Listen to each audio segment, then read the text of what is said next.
Senhoras e senhores, meu nome é Diácono Rodrigo Mariano Gurgel e você está ouvindo Moriar. É hora de falar do que realmente importa.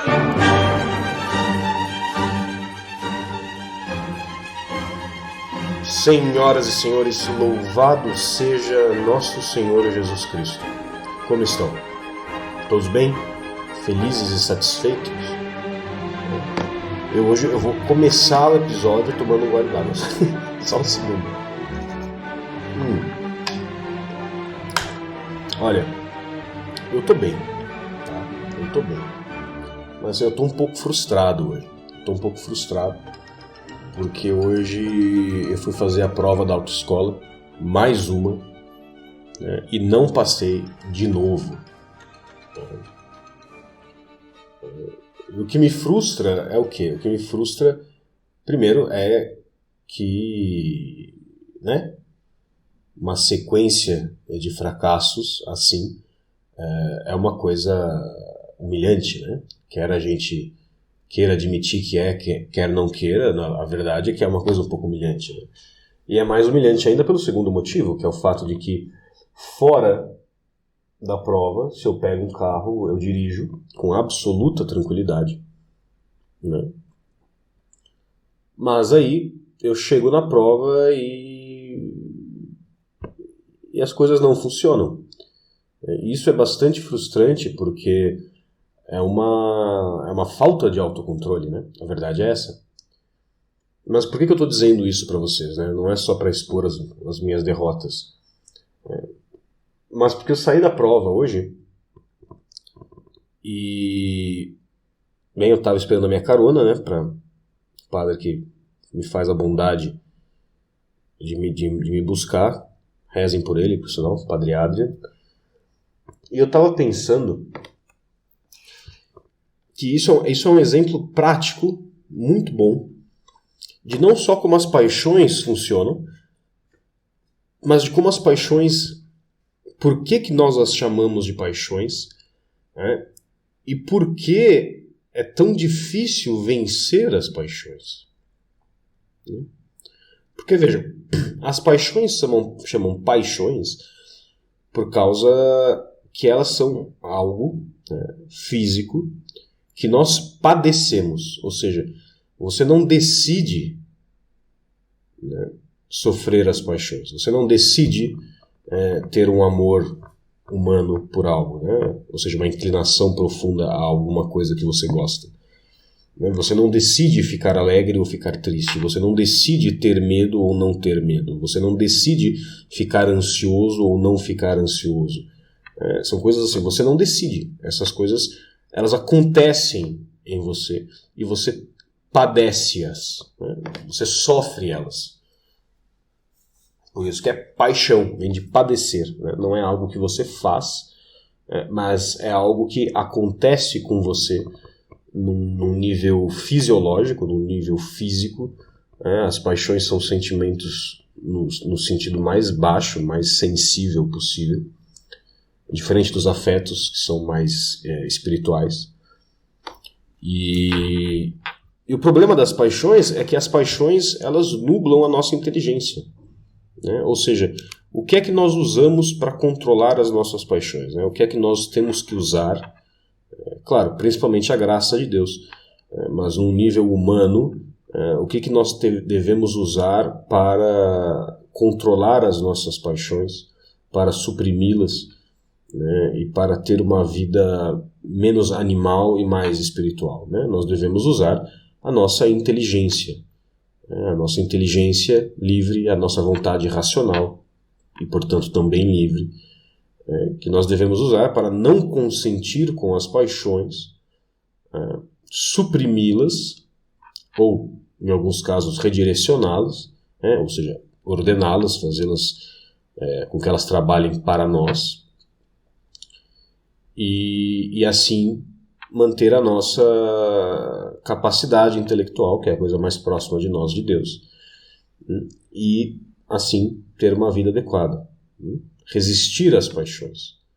É isso que os padres do deserto chamam de você alcançar um estado de impassibilidade, né? Não é um estado sem paixões, porque ficar sem paixões é impossível, mas é um estado no qual, por meio da oração e das práticas ascéticas, você alcançou o pleno domínio das suas paixões. Só qual que é o problema? As paixões, por sua própria natureza, elas turbam a nossa inteligência. Elas dificultam o nosso raciocínio, elas nos impedem de pensar. Então as paixões, elas são inimigos terríveis, porque elas nos afetam precisamente naquilo que nós devemos usar para combatê-las. Ou seja, você sofre uma paixão, e para combater esta paixão você deve usar a sua inteligência e a sua vontade. Porém, e a inteligência puxa a vontade, a inteligência comanda a vontade, idealmente.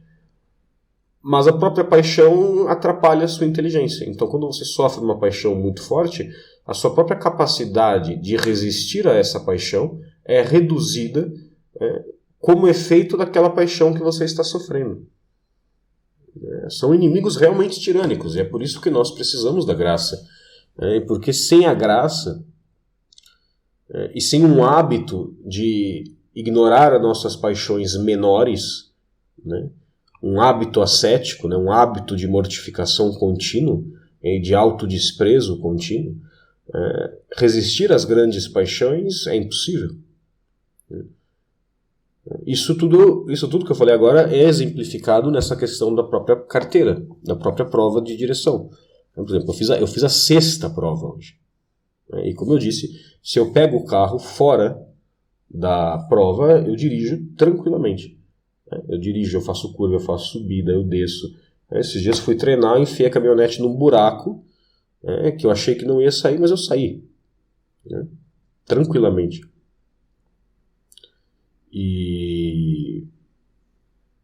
Porém, na hora da prova, eu, que por hábito não sou uma pessoa ansiosa, por algum motivo psicológico, que eu não faço ideia de qual seja, não é essa a minha área. Eu acho uma área interessante, mas não é essa a minha área. Não tive tempo e provavelmente nunca terei de me aprofundar realmente em psicologia. Por algum motivo psicológico, eu fico nervoso. Muito nervoso. Eu fico ansioso, eu fico tenso. E aí, claro, falha a inteligência, e tudo aquilo que eu sei fazer quando não estou sendo avaliado, na hora da avaliação eu não consigo fazer direito. E aí eu falho uma vez, e ter falhado esta primeira vez me deixa nervoso, e aí eu falho várias vezes em seguida.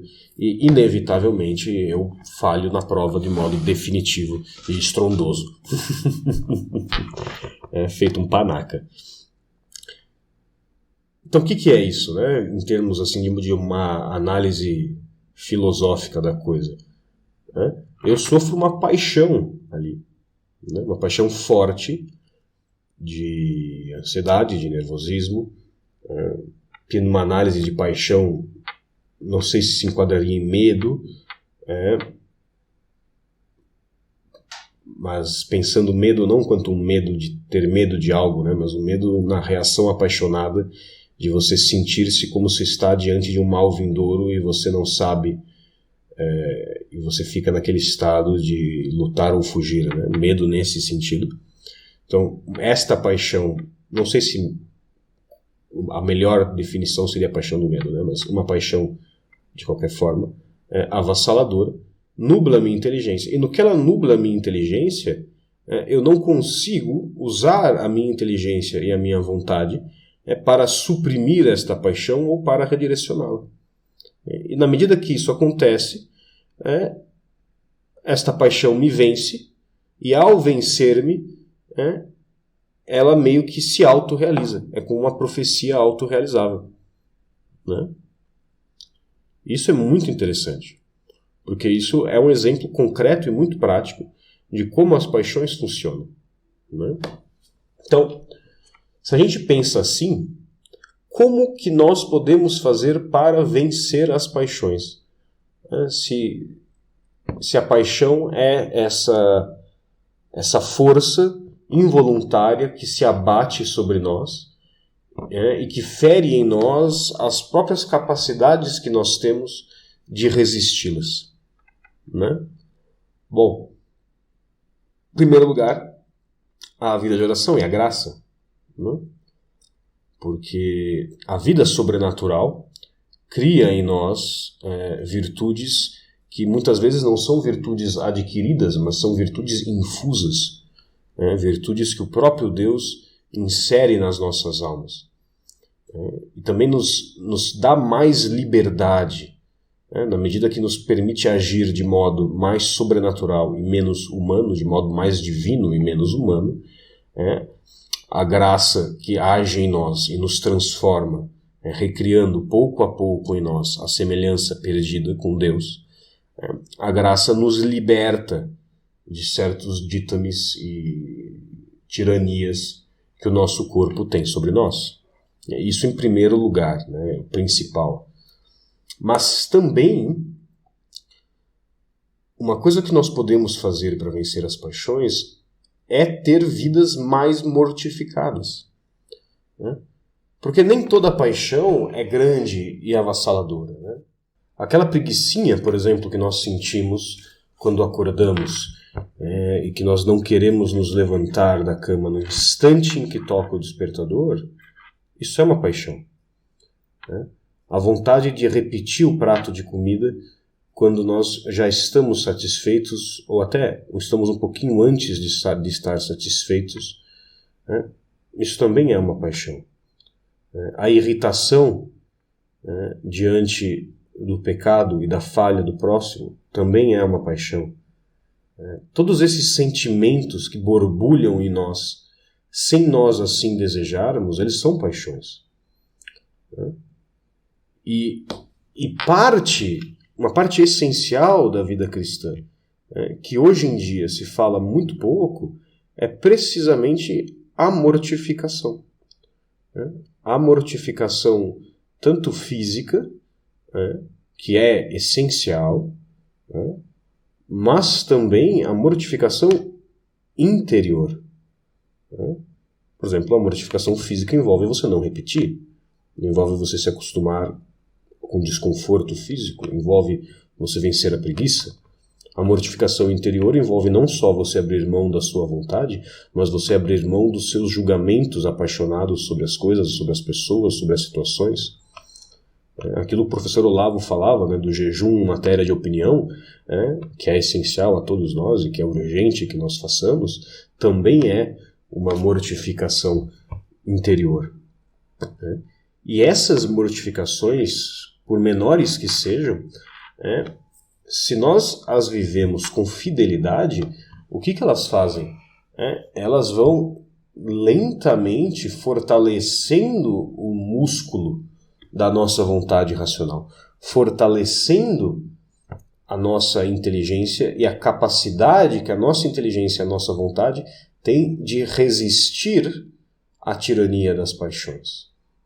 E isso vai sendo feito com paixões pequenas e menos tirânicas, de modo que, quando estivermos diante de grandes paixões, de paixões realmente fortes, que nós realmente temos dificuldade de controlar, porque elas se arrebatam sobre nós com força, elas não parecerão assim tão grandes.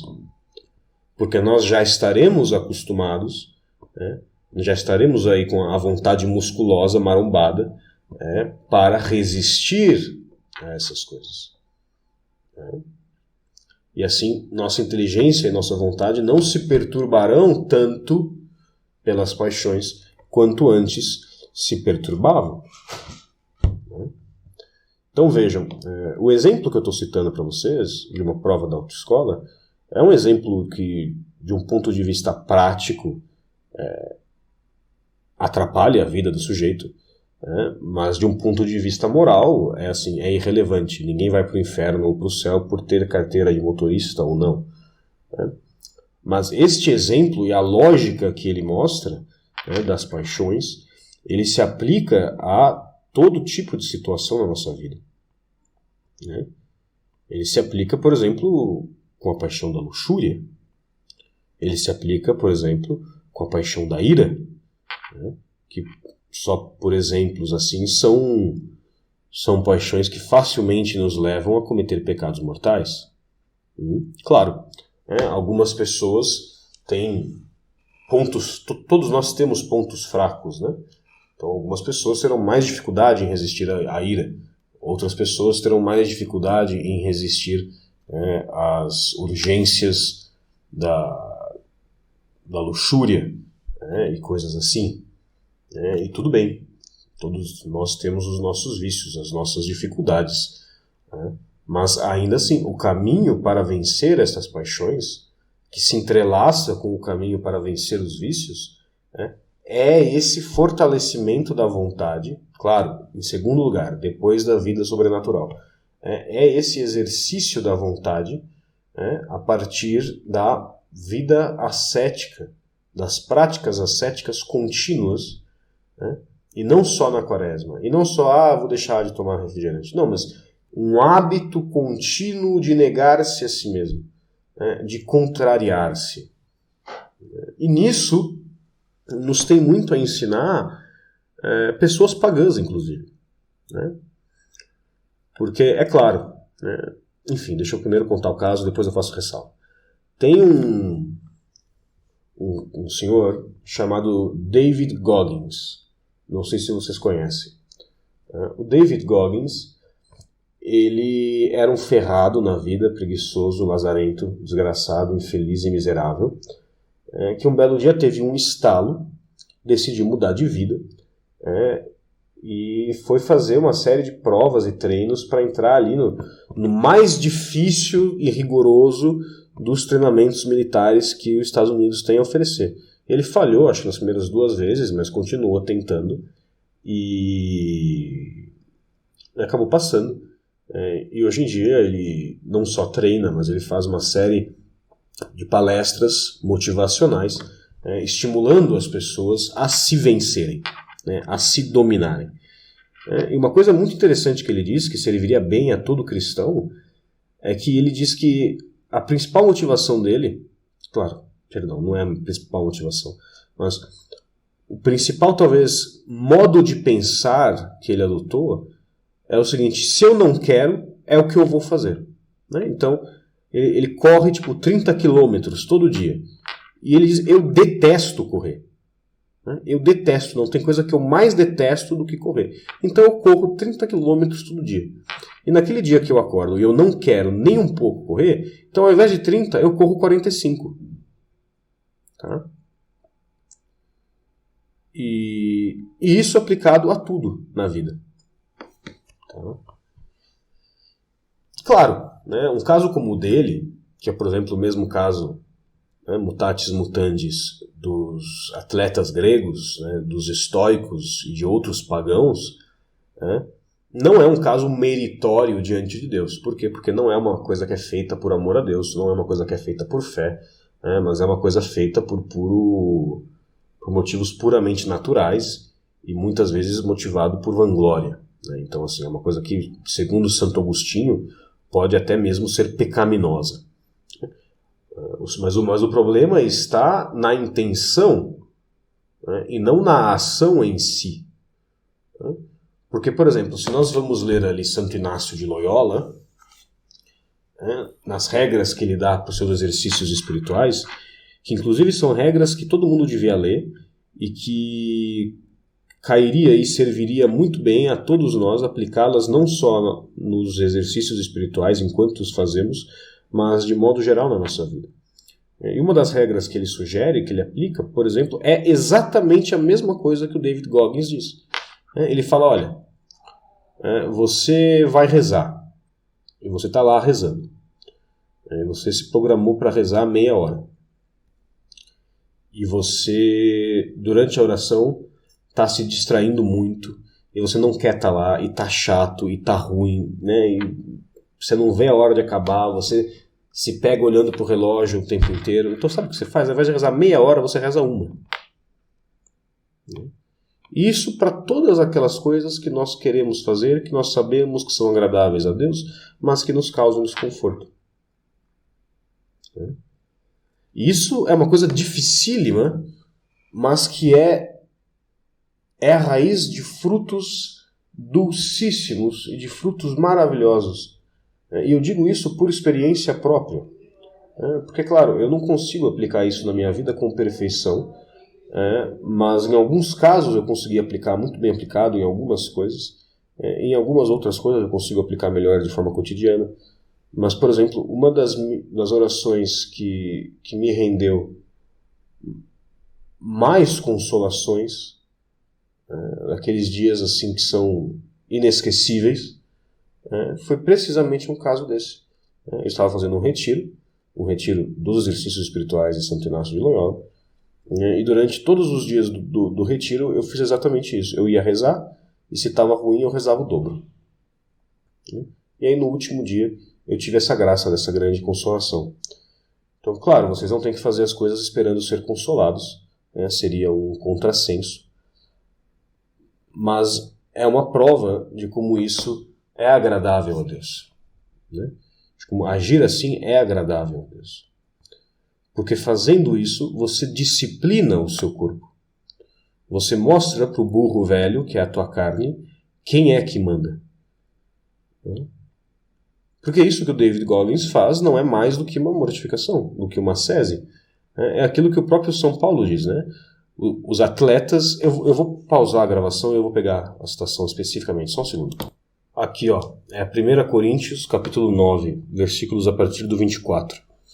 Ele diz: Não sabeis que os que correm no estádio, correm sim, todos, mas um só é que alcança o prêmio? Correi, pois, de tal maneira que o alcanceis.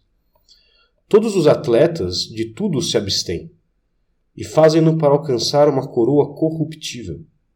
Nós, porém, para obter uma coroa incorruptível. Quanto a mim, corro não como aventura, combato, mas não como quem açoita o ar, mas castigo o meu corpo e reduzo-o à escravidão, para que não suceda que, tendo pregado aos outros, eu mesmo venha a ser eliminado. Então, o que São Paulo diz, né? São Paulo diz, olhem para esses grandes atletas, para esses caras que se negam de tudo, que se sacrificam, que se matam para domar o próprio corpo. Vejam tudo o que eles fazem por uma coroa de lodo, lama e pó. Por uma coroa que passa. Quanto mais nós não deveríamos fazer por uma coroa que não passa, por uma coroa eterna no céu. Muito interessante isso, muito interessante. Eu ao menos acho. Então, vamos beber um gole d'água. E aí, depois de quase meia hora falando já, realmente entrar no assunto do episódio de hoje. Em nome do Pai, do Filho e do Espírito Santo. Amém. Inspirai, Senhor, as nossas ações e ajudai-nos a realizá-las, para que em vós comece e para vós termine tudo aquilo que fizermos. Por Cristo, Senhor nosso. Amém. Santa Maria, esperança nossa, sede da sabedoria, rogai por nós. São Miguel Arcanjo, rogai por nós. São Paulo Apóstolo, rogai por nós. Em nome do Pai, do Filho e do Espírito Santo. Amém. Bem, gente, o que acontece? Eu estava lendo hoje, estava estudando sobre a história da igreja. E eu estava vendo ali, naquele início da história da igreja, sobre os primeiros mártires, sobre as primeiras perseguições que os cristãos sofreram.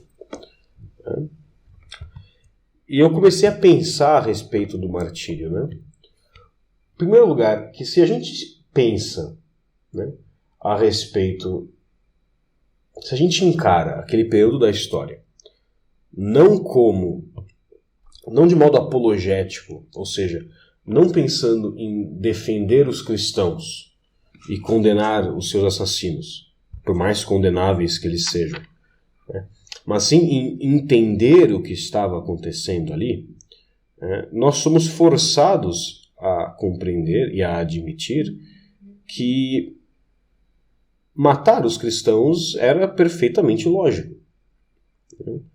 Porque, vejam, os judeus já eram um grupo religioso estabelecido no Império. O cristianismo surge ali como uma heresia judaica, que era rechaçada pelos judeus. que era tratada como criminosa pelos judeus. E no início, a maioria dos cristãos era de origem judaica. No inicinho, bem no início. Ainda que o primeiro mártir, Estevão, tenha sido de origem pagã. Mas, enfim. E os judeus tinham o direito de serem julgados pelas próprias leis. Então, surge ali uma seita herética dentro do judaísmo, seguindo uma figura de um pregador pobretão que arrastou as massas. Esse homem morre. Seus seguidores dizem que ele ressuscita. E começam a surgir rumores de que esses ditos cristãos eles se reúnem escondidos uma vez por semana para fazer rituais secretos, para comer carne humana, comer o corpo de alguém, e ao mesmo tempo eles negam a autoridade do imperador, porque eles negavam o culto ao imperador, ou seja, negavam que ele era divino e, portanto, negavam sua autoridade. Negam o culto do imperador, eles são subversivos, eles fazem mal ao tecido social, eles dissolvem a unidade social do nosso império, do nosso governo, e além de tudo isso, são canibais e são hereges. Então, assim, para um cara que não conhecia os cristãos intimamente, eles eram, de fato, extremamente perigosos. E se nós pensarmos de forma lógica, os cristãos são perigosos. Nós somos perigosos a qualquer governo humano, a qualquer governo secular que não presta honra a Deus, precisamente porque nós não fazemos parte dele de verdade. Claro, nossos mandamentos mandam que nós obedeçamos às leis justas, nossos mandamentos, os ensinamentos da igreja nos dizem que devemos ser bons cidadãos, que devemos praticar as virtudes, e fazendo isso nós somos muito úteis à sociedade civil. Claro que somos. Porém, se a gente está falando no sentido de autoridade, nós não seguimos as mesmas autoridades que o governo civil. Porque acima de tudo está a autoridade de Deus. E tudo aquilo que vai contra a lei de Deus, nós desprezamos, nós não seguimos, nós não levamos em conta. E se nós estamos num governo, então, pagão, o cristão ele é absolutamente subversivo. Ele faz, sim, mal ao tecido social. Ele rompe o tecido social e a unidade civil. É claro que rompe. Então, a lógica dos assassinos dos cristãos estava perfeita. Estava perfeita. O que não quer dizer que eles tomassem boas decisões por causa dessa lógica. Porque, não se esqueçam, a lógica não é sinal de bondade. Ser lógico não é sinal de ser bom. O demônio é muito mais inteligente, muito mais lógico e muito mais racional do que todos nós juntos. E ele é mau. Mas isso é um exemplo perfeito daquilo que o Chesterton dizia. Que uma verdade isolada, ou seja, por exemplo, cristãos são subversivos e fazem mal à unidade social. Isso, sob certo aspecto, é verdade. Agora, você isola isso das outras verdades, você separa isso do fato de que os cristãos de fato são assim, mas são assim porque são servos de um Deus que é bom e justo e que manda que eles busquem as virtudes e que sejam pacíficos, e que etc, etc, etc, e que sejam bons cidadãos e que sejam bons irmãos, bons familiares, bons servos, bons súditos. Blá, blá, blá. Você separa isso de tudo isso, você separa isso do seu contexto sobrenatural, você separa isso da redenção, você separa isso da compreensão adequada da cruz de Cristo, da ressurreição, você separa isso de uma ideia de ascese, você separa isso de todo o resto, é perfeitamente lógico a conclusão de que os cristãos devem ser mortos. Perfeitamente lógico. Especialmente se a gente leva em consideração que os cristãos estavam ali, que os rumores diziam que eles estavam ali se reunindo às escondidas uma vez por semana para cometer atos de canibalismo. E aí até explicar que focinho de porco não é tomada, É um problema. Né? Então isso é a primeira coisa, né? Isso é muito interessante. Como matar os cristãos é lógico, do ponto de vista dos perseguidores, mas ser lógico não faz com que seja bom. Né? E que isso denuncia para nós que para sermos bons não basta que sejamos inteligentes ou que sejamos lógicos, mas a nossa inteligência e a nossa lógica deve estar sendo informada pelo quê? Pelos dados da fé.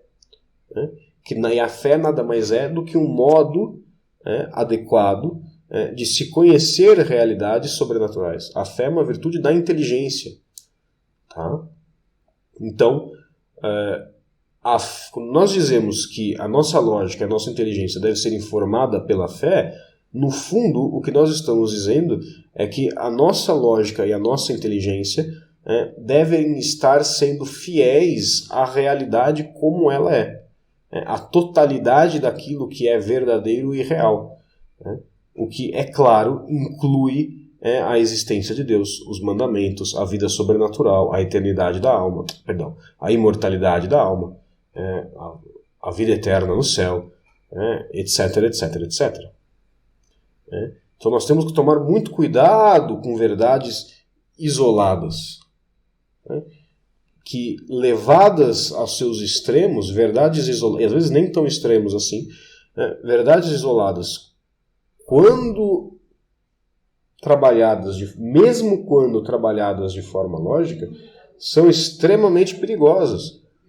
Porque na medida em que você a isola, você a tira do contexto da realidade. E na medida que você tira algo do contexto da realidade, o que você necessariamente faz? Você começa a suplantar aquilo que é real com a sua imaginação. E aí, meu amigo, aí é um problema sério, né? Porque assim, a imaginação é a louca da casa. A imaginação não tem freio. A imaginação faz o que ela quer, precisamente porque a imaginação não é controlada por coisas mesquinhas como a própria realidade. E aí a gente lembra de uma coisa que dizia o Newman, hoje em dia São Newman, John Henry Newman. Ele dizia: quando a lógica falha, os homens tornam-se pessoais. É o seu modo de apelar para os seus elementos primários do pensamento, para o seu sentido ilativo, contra os princípios e juízos de outrem. Em outras palavras, quanto menor é o conhecimento efetivo de uma coisa, mais emocional se tornam as nossas reações. Então, ele fala ali de lógica falha, mas nós podemos entender essa lógica falha como uma lógica amputada. Amputada em que sentido? No sentido de que ela é privada de todos os dados da realidade. Ou seja, ela age com lógica perfeita, mas age com lógica perfeita tendo seus fatos limitados. Então é uma lógica em jejum, é uma lógica desnutrida, porque ela não tem todos os dados do real, aí ela vai suplantar os dados que ela não tem com dados da sua imaginação e dos seus sentimentos. E isso inevitavelmente leva à maldade, à loucura e ao pecado. Tá? Então, isso é uma coisa que nós temos que ter em mente. E dá para concluir esse raciocínio lembrando que, sim, o demônio é o pai da mentira, mas é perfeitamente possível mentir dizendo só verdades. Eu já devo ter falado isso aqui no podcast alguma vez, mas tem um escritor, que eu nunca lembro quem é, acho que é o William Blake, que dizia o seguinte, ele tem um versinho que diz: "A truth with bad intent beats all the lies you can invent." Em outras palavras, em português, uma verdade mal intencionada é pior do que qualquer mentira que você possa inventar. E eu acrescento a isso, não só uma verdade mal intencionada, mas uma verdade descontextualizada. Um pedaço de verdade pode ser muito mais nocivo, precisamente por ser verossimilhante, do que qualquer coisa inventada. Então tomemos muito cuidado em nossos juízos, em nossas ações, para saber se nós estamos realmente agindo dentro da realidade, ou se nós estamos tirando fatos da cartola, se nós estamos substituindo dados que nós não temos por nossas impressões, por nossas emoções, e, bem, para encaixar com o que eu disse no início, né, para aquele blá blá blá inicial, com as nossas próprias paixões e os dados que as nossas paixões nos dão da realidade, né, que muitas vezes são falsos, né? E essa mesma lógica que levou os perseguidores romanos, então, a matarem os cristãos, essa mesma lógica, né, ela está devagar começando a ser vivida e aplicada nos dias de hoje. Claro, na sociedade ocidental em que nós vivemos, nós cristãos ainda não somos mortos e torturados em praça pública. Ninguém taca fogo em nós. Porém, nós já somos vistos como maus, como subversivos, como pessoas que fazem mal ao tecido social, que rasgam o tecido social, como membros podres da sociedade, que causam desunião, que são intolerantes, que geram angústia nos outros, que geram dor. Nós já somos vistos assim. E eu garanto para vocês que disso para a chacina é um passo. E um passo que não deve demorar muito. Tá? Graças a Deus. Porque o sangue dos mártires é semente de novos cristãos. Que foi outra coisa que eu estava pensando hoje, enquanto lia isso no livro. Né? Que grande graça tinham os cristãos que viveram nessa época. Né? Que grande graça eles tinham. Claro, eles tinham grandes cruzes, grandes dificuldades, grandes sofrimentos.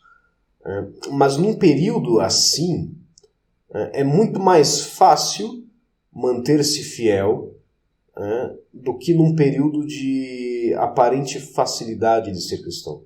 Onde ser cristão é fácil, onde você encontra missa em qualquer lugar. Pode não ser uma boa missa, mas é missa.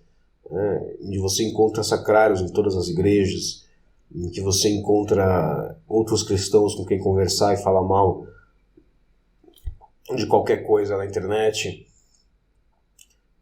Em tempos como os nossos, é muito mais difícil nos mantermos unidos, fiéis e atentos às coisas que realmente importam do que era no tempo dos mártires. Muito mais difícil. Né? E que grande graça tiveram esses primeiros cristãos também de serem martirizados, né? De realmente darem o sangue por Cristo, né? De derramarem seu sangue como Cristo derramou o seu sangue, de certa forma unirem o seu sangue ao sangue do próprio Redentor.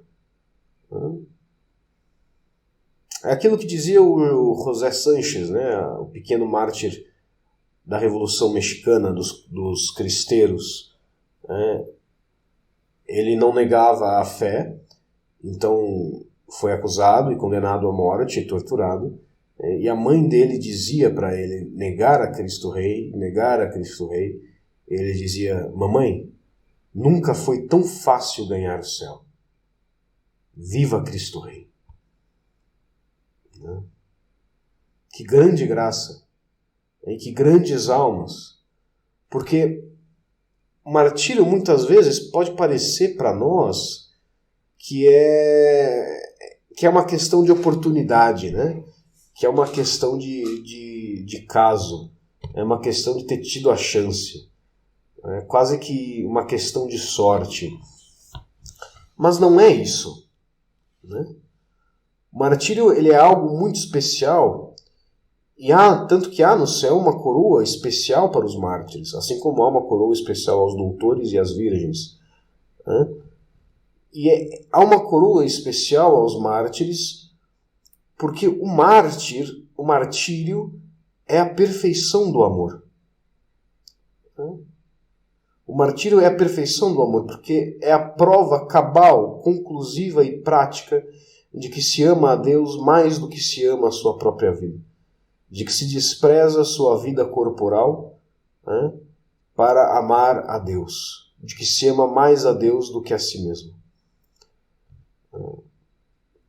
E o mártir, ele arde em caridade. O mártir, ele tem um coração inflamado do amor de Deus. Ele tem um coração que bate já no céu e não na terra. O mártir não é feito pela ocasião. O mártir não surge da oportunidade. Não, o martírio é a culminação de uma vida por Deus. O martírio é a coroação final de um coração que só bate por Deus, que só bate em Deus, de um coração que vibra por Deus, de um coração que desde antes de ser morto já sangrava por Deus em sua alma, em seu interior. O martírio é uma coisa linda, é uma coisa tremenda. Martírio é uma coisa que a gente começa a pensar a respeito e a gente fica meio bêbado de amor. Porque não tem coisa mais bonita do que um mártir. Realmente não tem. Realmente não tem. E é isso, por sinal, que levou os padres do deserto, quando cessaram as perseguições dos cristãos, a entrar meio que numa crise de identidade, né? Porque eles pensavam, bem,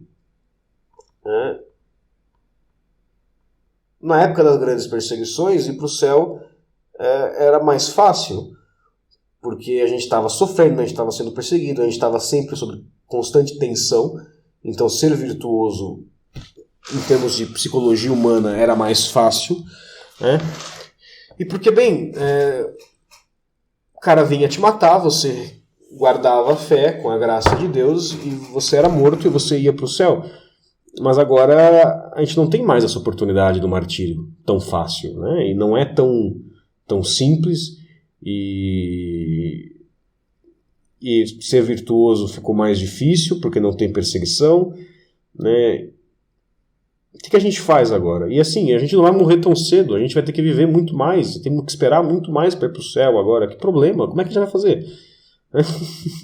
Que problema, cara? Eu vou ter que viver, eu não vou ser assassinado? Como assim? Que saco!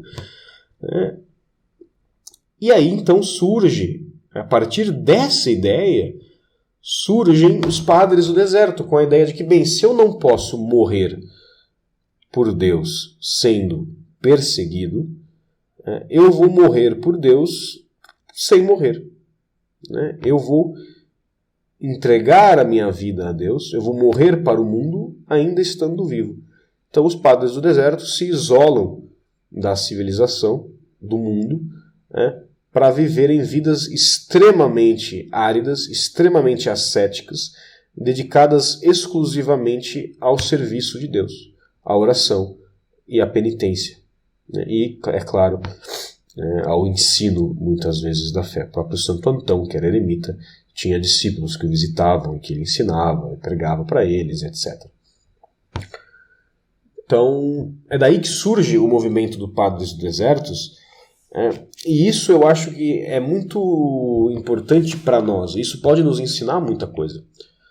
Porque nos dias de hoje, ainda que nós já sejamos moralmente perseguidos e estejamos certamente à beira de uma perseguição sanguinolenta, cruenta, nós ainda não estamos lá.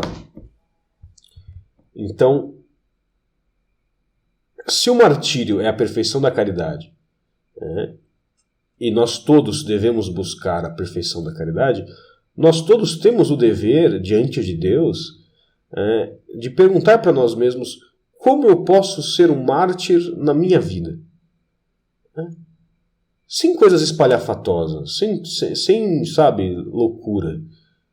Claro, com loucura de amor por Deus, mas sem loucura de, sei lá, sair pelado na rua se chicoteando. Não é isso que eu estou falando.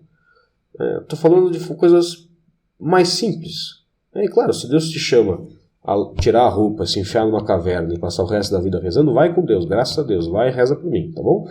Mas assim, não é a realidade da maioria das pessoas. E se você tem esses impulsos, grandes chances de que sejam só impulsos de vaidade e não impulsos de Deus. Mas quem vai discernir isso com você é o seu diretor espiritual. Eu não tenho nada a ver com isso. Mas grandes chances de que seja vaidade. Agora,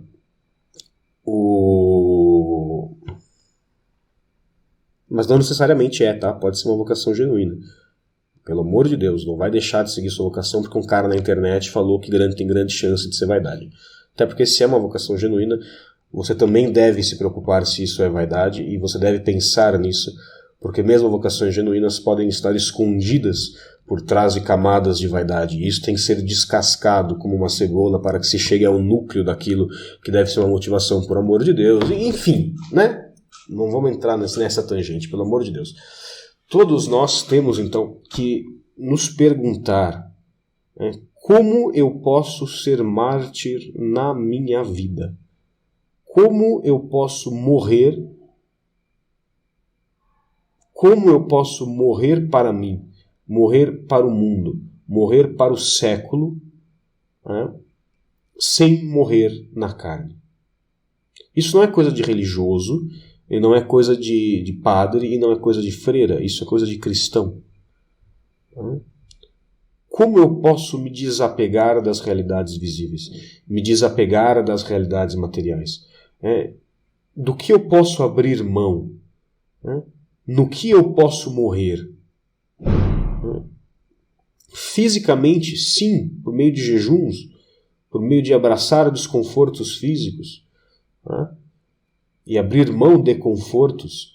Moralmente, sim, testemunhando a minha fé com as minhas ações, mesmo que isso me cause problemas, mesmo que isso me faça perder o emprego, mesmo que isso me faça perder amigos, mesmo que isso me faça estar em situações difíceis, mesmo que isso vá me fazer estar numa situação insegura. A insegurança é aparente, porque eu sempre tenho a segurança de contar com a mão de Deus que provê a todos aqueles que se entregam e se confiam a Ele. Como eu posso morrer? Como eu posso ser mártir na minha vida? Como eu posso buscar com passos de formiga, passos pequenininhos, passos adequados à minha miséria e à minha pequenez? Que passos eu posso tomar na minha vida para ser mártir de modo incruento? Para martirizar a mim mesmo? Para morrer de amor todos os dias? Porque eu te garanto que nós não estamos fazendo o suficiente. Claro, é Deus que faz em nós. Nós retribuímos a Ele, nós correspondemos a Ele. Mas eu te garanto que Deus te pede muito mais do que você está dando. Porque eu sei que isso é verdade para mim. E se é verdade no meu coração, e se eu olho para o meu coração e eu vejo que eu não morri tanto quanto deveria, tanto quanto poderia e tanto quanto Deus gostaria, isso provavelmente é verdade de vocês também. Claro, a maioria dos que me ouvem não são clérigos, não estão se encaminhando para o sacerdócio exige uma morte muito mais completa. Mas dentro do seu contexto, dentro da sua vida, dentro do seu estado de vida, não será que tem muito mais de você e muito menos de Jesus do que deveria ter?